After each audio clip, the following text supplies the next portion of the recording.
Le temps avait passé, filant comme la pluie sur la terre sèche, laissant derrière lui des traces de vie et de douleur. Kémy, lui, avait grandi. L'enfant silencieux et fragile, celui que l'on regardait avec méfiance, était devenu un jeune homme au regard profond, étrange, presque hypnotisant. Ses yeux semblaient refléter la lumière du fleuve, et parfois, dans le silence du soir, on jurait y voir des vagues danser. Il vivait toujours avec Naya et Tamba, dans leur petite case de terre au jaloré du village. Naya, malgré les années, portait sur son visage cette tendresse infinie des mères qui ont aimé contre tout espoir. Mais au plus profond d'elle, une peur ancienne demeurait, la peur que le fleuve. Un jour, ne vienne réclamer ce qui lui avait confié. Depuis quelque lune, le sommeil de Kémy était agité. Chaque nuit, un même rêve revenait, encore et encore.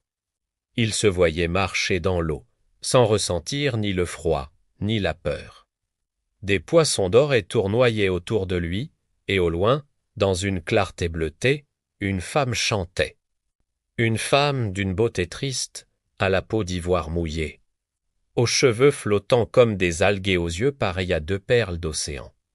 Elle lui tendait les bras, murmurant d'une voix qui semblait traverser les âges, « Reviens à moi, enfant des vagues.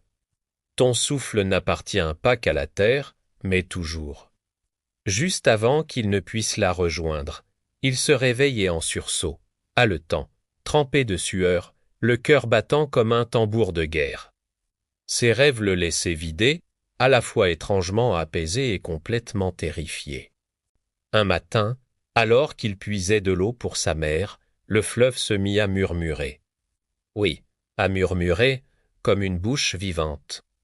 Les remous formèrent des cercles parfaits autour de ses pieds nus. Et sous la lumière du soleil levant, l'eau se mit à luire d'un éclat surnaturel. Une voix, douce comme un souffle, s'éleva des profondeurs Kémy. Tu m'entends, l'eau n'oublie pas. L'eau t'attend, le jeune homme sursauta, laissant tomber sa calebasse qui flotta un instant avant de dériver. Autour de lui, tout redevint instantanément calme. Mais au fond de son cœur, il le savait, ce n'était pas un rêve. Le fleuve venait de lui parler. Les jours qui suivirent, les signes se multiplièrent, devenant de plus en plus évidents. Quand il marchait près de la rive, les poissons semblaient suivre ses pas, formant un cortège silencieux. Les hautes herbes se redressaient à son passage, comme pour saluer un frère perdu depuis longtemps. Et parfois, quand il osait toucher la surface de l'eau. Des images fugaces surgissaient, des visions d'un autre temps, des visages d'ancêtres oubliés. Des royaumes engloutis sous les flots, des cris étouffés par les profondeurs. L'eau lui montrait des mémoires qu'aucun homme n'était censé voir. Il tenta d'en parler à sa mère, mais Naya pâlit, secouant vivement la tête. Ne dis cela à personne, Kémy, les hommes ne comprennent pas ce qu'ils craignent. Et ce qu'ils ne comprennent pas, ils le détruisent. Mais il était trop tard. Les hommes, justement, avaient recommencé à parler. Les rumeurs d'autrefois renaissaient, plus dures, plus cruelles. Cet enfant n'est pas d'ici, c'est le fils d'un esprit, un signe de malheur, le chant de Naya ne donne plus rien cette saison. C'est sa faute, regardez ses yeux. Ce n'est pas humain, le poison des mots se répandit à travers le village, plus vite qu'un feu de brousse. Et bientôt, le chef du village, poussé par la peur grandissante des anciens, décida qu'il fallait vérifier la nature du garçon. L'épreuve serait simple, qu'est-ce d'un air faussement juste, s'il est un enfant du fleuve, l'eau le gardera. S'il est un enfant de la terre, elle nous le rendra. Naya, en entendant ces mots, se mit à trembler de tout son être. « Vous voulez le noyer » cria-t-elle, la voix brisée par l'horreur. Mais personne ne répondit. La peur, quand elle s'installe dans les cœurs, ne connaît ni la justice, ni la pitié. Cette nuit-là, la dernière avant l'épreuve, Kémy vint trouver sa mère. Elle était assise devant le foyer, les yeux perdus dans les flammes dansantes. Il s'agenouilla près d'elle et posa doucement sa tête sur ses genoux, comme lorsqu'il était petit. « Maman, dit-il d'une voix calme, je sais que tu as peur, tu es mon fils. Comment ne pas avoir peur ?» répondit-elle. Sa voix se brisant en un sanglot étouffé, il releva la tête et la regarda droit dans les yeux. « Mais je dois y aller. Si je fuis, ils penseront qu'ils avaient raison de craindre. Si je plonge, peut-être qu'elle prend fin que je ne suis pas leur ennemi. Et si tu ne reviens pas ?» murmura-t-elle, les larmes coulant sur ses joues. Alors, dit-il en détachant la perle bleue qu'il portait au cou, « Garde cette perle. Tant qu'elle brillera, je vivrai dans ton cœur. » Les larmes de Naya tombèrent sur ses cheveux. Le feu craqua doucement, comme s'il pleurait avec eux, témoin silencieux de leur adieu. À l'aube, le village entier était réuni au bord du fleuve. Le ciel était gris, le vent lourd et humide. Les tambours résonnaient lentement, un rythme lugubre qui semblait marquer les battements de cœur de la foule angoissée. Des femmes murmuraient des prières, des enfants effrayés serraient les mains de leur mère. Kémi, vêtu d'un simple pagne blanc, s'avança sans trembler. Son pas était ferme, son regard clair, il ne montrait aucune peur. Derrière lui, Naya était à genoux dans la boue, priant en silence, serrant la perle bleue contre sa poitrine comme si sa vie en dépendait. Le chef du village leva la main, faisant taire les murmures. Sa voix résonna, solennelle et froide. « Si l'eau te garde, tu es fils du fleuve.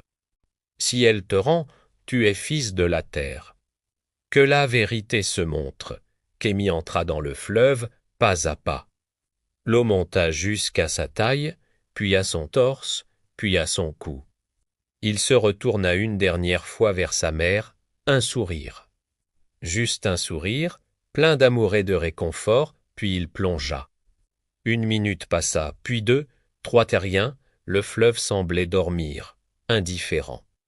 Un murmure d'effroi parcourut la foule. Naya poussa un cri déchirant, un cri qui sembla fendre le ciel, et voulut se jeter à l'eau. Mais Tamba la retint fermement. C'est alors que l'incroyable se produisit. Soudain, l'eau se mit à bouillir de lumière. Un tourbillon immense s'éleva du fond, des éclairs bleus jaillirent des profondeurs. Et une voix, majestueuse et puissante comme le tonnerre, retentit, faisant trembler la terre. Celui que vous jugez est l'enfant du lien. Il est le pont entre le ciel et la terre, entre l'eau et la chair. Saluez-le, ou perdez à jamais la bénédiction du fleuve. » Les villageois tombèrent à genoux, terrifiés, se prosternant face à cette puissance qui les dépassait. Puis, au milieu de ce tumulte divin, Kémi réapparut. Ses yeux brillaient d'un éclat surnaturel, son corps semblait léger, presque transparent. Il marchait sur l'eau, lentement, paisiblement, comme s'il marchait sur la terre ferme. Autour de lui, les vagues formaient un sentier lumineux. Il s'approcha de la rive, s'arrêta devant Naya et s'agenouilla. « Maman, le fleuve m'a reconnu. Mais je ne suis pas son prisonnier.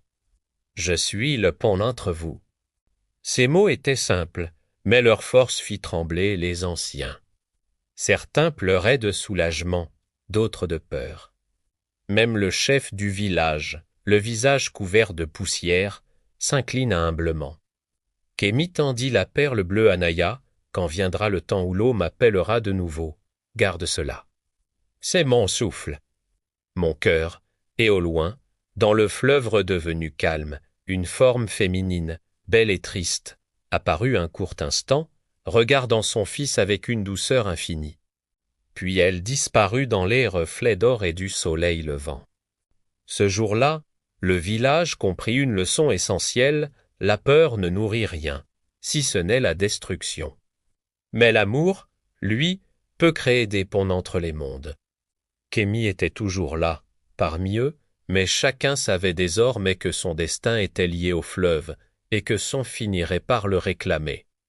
Et Naya, chaque soir, en lavant ses mains dans l'eau fraîche de la rivière, murmurait la même prière: si tu dois partir un jour, mon fils, que l'eau te berce aussi doucement que je t'ai bercé, l'histoire de Kémy ne fait que commencer. Si vous voulez découvrir la suite de son incroyable destin, abonnez-vous à la chaîne et activez les notifications pour ne pas manquer le prochain épisode. Merci de nous avoir écoutés et à très bientôt.